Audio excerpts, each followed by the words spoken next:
Allez, bonjour à tous, j'espère que vous allez bien et que vous êtes en forme. On se retrouve dans cette vidéo pour faire un update de la masse monétaire M2 par rapport à Bitcoin. On va aussi parler de la Bitcoin dominance dans cette vidéo, puisque, mine de rien, on approche quand même d'une altcoin season. Quand on regarde la Bitcoin dominance, il y a plutôt des signes évocateurs, donc on va en parler dans cette vidéo. Ça va être une vidéo en deux parties, M2 dans un premier temps et altcoin season Bitcoin dominance dans un second temps.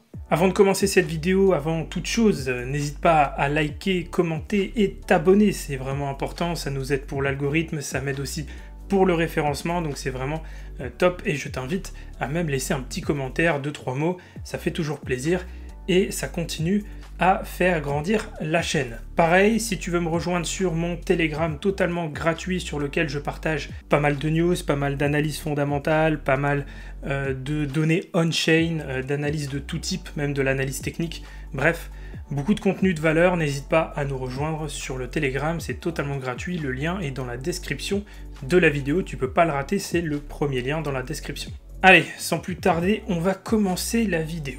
Donc, par rapport à cette masse monétaire vis-à-vis de Bitcoin, donc Bitcoin est toujours en noir, la masse monétaire M2 est toujours en rouge. Pour ceux qui ne sont pas familiers avec ce graphique, la masse monétaire M2 c'est quoi? C'est la Global Market Supply, donc en gros l'offre monétaire en circulation, l'ensemble de la monnaie en circulation dans l'économie, d'accord? Donc c'est vraiment la masse monétaire au sens large du terme, ça regroupe les US, l'Europe, la Chine, bref, le monde dans le sens global du terme. Donc ça permet de voir que s'il y a une augmentation de la quantité de monnaie en circulation, automatiquement il y a une partie de cette monnaie, de cet argent qui va se retrouver sur les marchés, c'est ce qui a été le cas pendant l'année 2020-2021 avec le Covid, puisque toutes les banques centrales quasiment du monde ont injecté des liquidités sur les marchés pour soutenir leur économie. C'est ce qu'a fait la Fed, c'est ce qu'a fait la BCE. Ça a augmenté tout simplement la quantité de monnaie en circulation et automatiquement une partie de cet argent s'est retrouvée sur les marchés. Peut-être même que vous, pendant le Covid, vous avez reçu de l'argent par l'intermédiaire de chèques ou d'avantages fiscaux de la part du gouvernement français et ça vous a permis d'injecter cette liquidité sur des actions, sur des cryptos. Donc vous faites partie de l'accroissement de la valeur des crypto-monnaies pendant justement cette phase de hausse de la global supply, donc de l'offre en circulation, l'offre de monnaie, la quantité de monnaie en circulation dans l'économie mondiale. Donc maintenant qu'on comprend ça, eh bien on voit que cette global money supply, donc cette offre de monnaie en circulation, augmente significativement à partir de fin avril, début mai, d'accord, du 30 avril, et on voit que ça commence à monter à partir du 1er, 2 mai, 3 mai, etc. Donc on voit vraiment qu'on a un accroissement, on ne peut pas la rater, cette hausse elle est vraiment évidente. On a une hausse significative de Bitcoin aux alentours des 78-80 pour aller chercher 130, 135, alors en fonction des échelles, parce que là j'ai pris une échelle relativement basse, vous voyez que le prix de Bitcoin est très peu représenté, on est vraiment sur une échelle toute petite. Si on prend une échelle un peu plus grande, on monte jusqu'à 150, 160 000 $, donc je pense qu'on sera plutôt sur ces ordres de grandeur là, mais le problème c'est que si je fais ça, on voit pas le plus haut ici sur le graphique, d'accord, on le voit tout simplement de cette manière là. Donc en fait, on ne peut pas tout simplement analyser le graphique, et moi je veux pouvoir justement vous montrer ce qui se passe ici à court terme, donc je laisse comme ça volontairement, mais évidemment, l'objectif est beaucoup plus haut, puisqu'on était déjà à 130 à peu près ici, on a eu une correction, et l'anticipation de la masse monétaire nous annonce toujours une continuation haussière, donc on serait plutôt aux alentours des 150, 160, et on arrive là jusqu'à fin juillet, début août, donc ça continue de monter, comme vous pouvez le voir ici.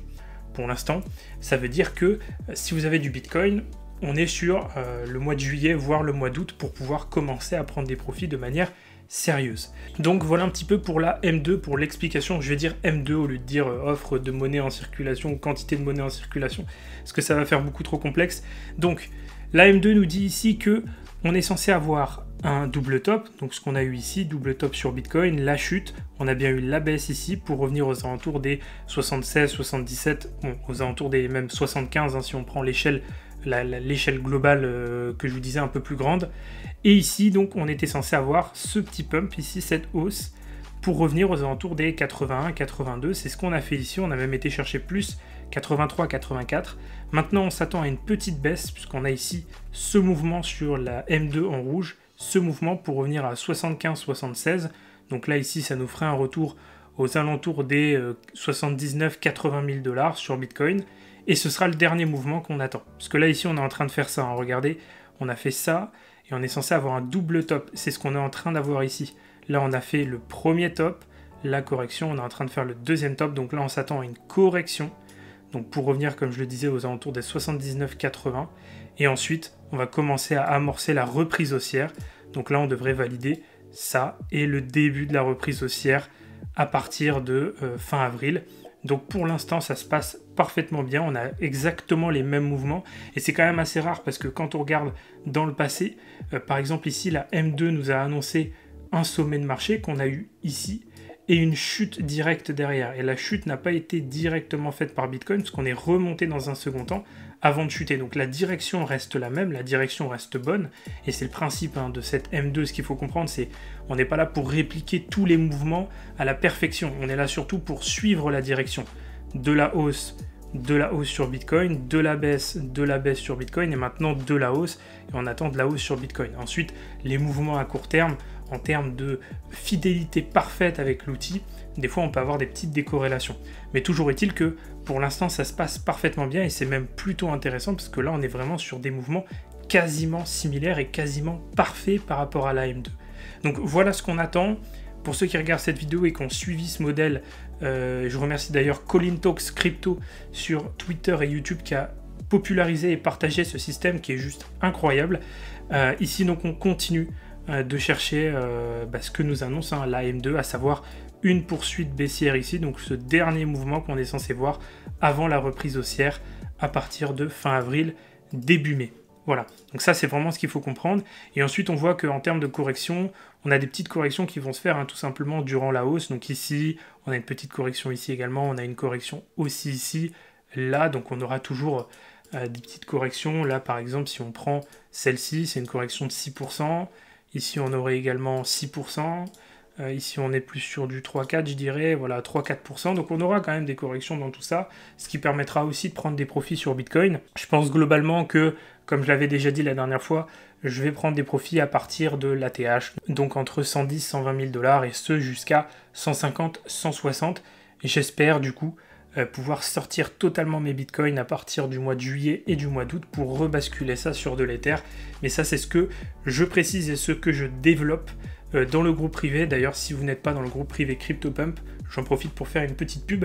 N'hésitez pas à nous rejoindre, le lien est dans la description de la vidéo. C'est le groupe, je pense, le plus pertinent en termes d'analyse technique, d'investissement et de connaissance de l'ensemble de la francophonie. Et je pèse mes mots quand je dis ça, je suis vraiment très très sérieux sur ce sujet-là. Parce que pour le coup, pour avoir consommé beaucoup de contenu à ce niveau-là et avoir payé moi-même beaucoup de formations, c'était pas toujours très qualitatif. Et là, par rapport au retour que j'en ai dans CryptoPump et par rapport à ce que je partage de manière tout à fait honnête et objective, sans me la raconter ou quoi que ce soit, c'est vraiment du contenu qualitatif, donc n'hésitez pas à nous rejoindre si ça vous intéresse, et je développerai un petit peu plus sur ce que je fais moi personnellement par rapport à mon portefeuille, sans faire de conseils en investissement comme d'habitude, mais toujours avec de la pédagogie et de l'accompagnement pour vous aider au mieux dans vos investissements et dans votre vision du marché. Allez, maintenant qu'on a vu ce qui allait se passer au niveau de la M2, on a fait un petit peu l'ensemble des éléments à voir, on va maintenant parler de la altcoin season et de la Bitcoin dominance. Bon, ça fait un petit moment du coup qu'on n'avait pas regardé la Bitcoin dominance. Là, ce qu'on peut voir assez facilement déjà, c'est qu'on avait validé la petite flèche qu'on avait tracée à l'époque en fin 2024. Donc c'était cette fameuse flèche pour avoir une correction sur la Bitcoin dominance et avoir une petite altcoin season à très court terme, ce qu'on avait eu en fin 2024. Maintenant, on voit que la Bitcoin dominance est passée de 54 à quasiment 64%, ce qui du coup a fortement défavorisé et pénaliser les altcoins. Maintenant, ce qu'on peut voir avec beaucoup plus de recul et de rationalité aujourd'hui, c'est qu'on arrive sur des niveaux sur lesquels la Bitcoin dominance devra réagir et chuter dans tous les cas. Donc ici, le premier niveau qui va nous intéresser, c'est le niveau entre 67 et 70% de dominance. Pour moi, ce sera le top de la dominance de Bitcoin sur ce cycle. Et à partir de là, on aura une dévaluation complète au niveau de la Bitcoin dominance et donc une revalorisation complète également sur les altcoins à ce moment-là. Et donc, si on regarde un petit peu en termes de temporalité, ça pourrait arriver aux alentours du mois de juin, juillet, août. Si on continue comme ça, effectivement, on arriverait sur la mi-2025 pour pouvoir avoir justement cet objectif des 68-70% de dominance. L'ATH sur Bitcoin, dont on a parlé, puisque de toute façon, si on veut aller chercher entre 150 et 160 000 $ sur Bitcoin, il faut bien à un moment donné que la Bitcoin dominance continue de monter. À ce moment-là, en juillet-août, on sera sur le top de la Bitcoin dominance, sur le top aussi de la valeur de Bitcoin, 150, 160 000 $. Et à ce moment-là, on pourra avoir justement cette baisse au niveau de la Bitcoin dominance et cette reprise haussière au niveau des altcoins, donc pour cette fameuse altcoin season. Donc sur quoi je me base pour dire ça? Tout simplement les niveaux de Goldback. Donc on a un gros niveau de Goldback ici, aux alentours des 67-72%, qui était donc le niveau de Goldback qui a fait réagir le prix à 2 reprises ici. Si on le prolonge, on voit bien qu'on a réagi en septembre 2019 dessus, pour passer de 72% de dominance à 57% de dominance. Et pareil, rebelote ici en 2020, 28 décembre 2020, où on passe de 72% de dominance à 39% de dominance au plus bas. Donc c'est toujours la même zone, et c'est la même zone, encore une fois, qui fera réagir la Bitcoin dominance quand on l'atteindra.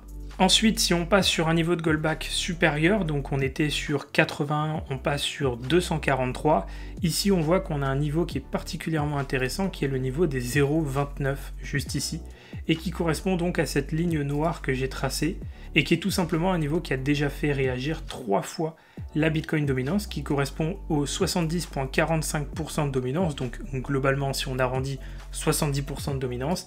On a eu une très belle réaction dessus ici en 2017, on passe de 70% de dominance à 35% de dominance. Ici également, comme on l'avait cité juste avant, on passe de 70 à 57, et là également on passe de 70 à 39% de dominance. Donc là on a deux niveaux particulièrement intéressants, le niveau du Goldback en 81, le niveau du Goldback en 243, tous les deux autour de 67 et 70% de dominance. Donc pour moi ici, c'est là que va se situer le top de la Bitcoin dominance et l'arrivée du coup de la altcoin season. Et regardez ce type de mouvement qu'on a eu en 2021 où on est passé de 70 à 39. Si on reproduit à nouveau ce type de mouvement, clairement on va avoir une altcoin season délirante avec des performances complètement astronomiques. C'est évidemment faisable, mais il faut attendre les bons niveaux. Donc maintenant que ce niveau ici a été cassé, dont on avait parlé à l'époque, donc qui était le niveau des 60% de dominance, on avait eu une belle correction quand même, on était passé de 60 à 54-55, malheureusement ça n'a pas tenu, donc maintenant on doit attendre le prochain niveau, et le seul c'est celui-ci, entre 67 et 70% de dominance, avec quand même deux niveaux majeurs, à savoir ces deux niveaux de Goldback 0,29 et le niveau de Goldback à 80. Donc un peu de patience, mais quand on regarde par rapport du coup à ce que nous donne la M2 qu'on a vu juste avant, à savoir qu'elle nous annonce un top de marché sur Bitcoin aux alentours du mois de juillet-août, en fonction des prochaines semaines, ça peut encore continuer de monter, mais on sait que ça sera à peu près dans cette temporalité. C'est à ce moment-là justement qu'on pourra attendre un top sur la Bitcoin dominance. On passera donc de 63-64 à 67-70, ce qui permettra vraiment d'avoir ce dernier mouvement haussier, cette dernière vague haussière sur Bitcoin. Et ensuite, dans un second temps, on pourra repasser massivement sur les alts pour pouvoir avoir du coup ce switch vers les altcoins et cette fameuse altcoin season. Donc l'objectif c'est de garder, pour moi en tout cas, mon plan, c'est de garder un petit peu de Bitcoin, au moins jusqu'à cet objectif de 140, 150, 160, vendre par palier à partir de ces niveaux-là, même déjà à partir de l'ATH, et ensuite progressivement, cette liquidité, ces profits que je vais prendre, les rebasculer sur d'autres projets que je partage dans le groupe privé CryptoPump pour pouvoir justement profiter après de cette altcoin season sur les bons projets, sur les projets les plus intéressants au niveau fondamental et ceux qui ont le plus de potentiel de croissance. Et là, à ce moment-là, on aura opéré une très très bonne action, un très très bon investissement, un bon positionnement également, puisqu'on aura su profiter des deux vagues, à savoir à la fois la vague haussière sur Bitcoin, mais aussi derrière la vague haussière sur les altcoins. Donc voilà un petit peu le plan par rapport à ces deux outils et ces deux types d'analyse. Voilà, ce qu'il faut retenir, c'est que, encore une fois, il n'y a pas de quoi paniquer, il n'y a aucune raison aujourd'hui de se dire que c'est la fin des cacahuètes ou quoi que ce soit. Ce qu'on voit, c'est que la Bitcoin dominance continue son cours et que c'est tout à fait logique et il n'y a rien d'anormal à ce niveau-là. Pareil au niveau de la M2, on a une augmentation de la quantité de monnaie en circulation, c'est tout à fait logique puisque les banques centrales commencent à faire du yield curve control, commencent à injecter des liquidités, donc mathématiquement on va avoir un accroissement de la quantité de monnaie en circulation. C'est profitable pour les crypto-monnaies, on le savait très bien, c'était ce qui est prévu, une baisse des taux avec des injections de liquidités qui vont profiter aux actifs risk-on, puisque donc comme d'habitude les banques centrales vont essayer de cacher la poussière sous le tapis. Bref, le plan se déroule parfaitement, le seul truc qu'on ne peut pas vraiment savoir c'est la temporalité, est-ce que ça va arriver très vite, est-ce que ça va arriver moins vite, ça c'est le marché qui va décider, mais toujours est-il que les cryptos sont pas morts, que le marché est toujours bien présent et que quand on regarde les différents outils, les différents indicateurs que l'on a sur en tout cas les 2-3 dernières vidéos et cette vidéo-là y compris, tout est plutôt cohérent.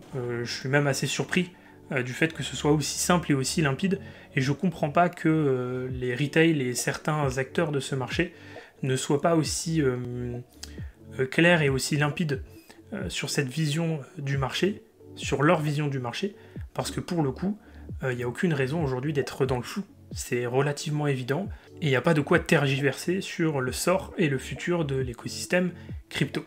Voilà, j'en ai terminé pour cette vidéo, j'espère qu'elle vous aura plu. Si c'est le cas, comme je le disais en début de vidéo, n'hésitez pas à me mettre un like, un commentaire et à vous abonner à cette chaîne YouTube.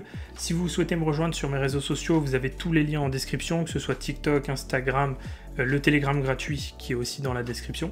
Si vous souhaitez me rejoindre sur mes programmes, donc j'ai cité CryptoPump dans la vidéo, il y a aussi le programme Profil Illimité, vous pouvez tout rejoindre puisque vous avez tous les liens dans la description de la vidéo. Et pareil, si vous souhaitez prendre un coaching avec moi pour avoir un accompagnement plus personnalisé, vous avez aussi les liens dans la description de la vidéo, le lien plus précisément pour prendre un coaching avec moi. Allez, sur ce, je crois que j'ai tout dit, je vais vous laisser ici, je vous souhaite à tous une excellente journée ou une excellente soirée, et nous, comme d'habitude, on se retrouve dans de prochaines vidéos pour de nouvelles analyses et de nouveaux partages.